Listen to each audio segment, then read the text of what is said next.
ये हवा नहीं तूफान है, बवंडर नहीं सैलाब है, क्योंकि पावर स्टार पवन सिंह जब भी आते हैं गर्दा भी मचाते हैं और तहलका भी मचाते हैं। और शायद ये जन सैलाब 10-20 हजार नहीं बल्कि लगभग 50,000 की संख्या में लोग आए हुए हैं पवन सिंह की एक झलक को देखने के लिए। और शायद रोड भी जाम हो चुका है, चक्का भी जाम हो चुका है। हालांकि भीड़ इतनी बेकाबू हो चुकी थी कि शायद पुलिस प्रशासन ने भी अपने हाथ खड़े कर दिए और भीड़ भी पूरी तरह बेकाबू हो चुकी है। हालांकि इस वीडियो को देखिए और एंजॉय कीजिए।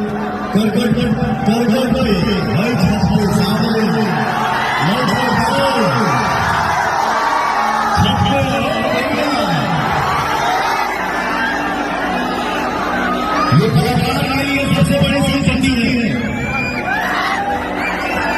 ये कलाकार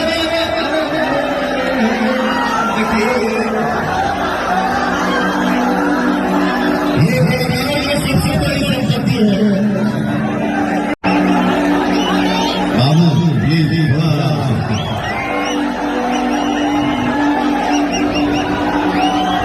आज कोना में सफाई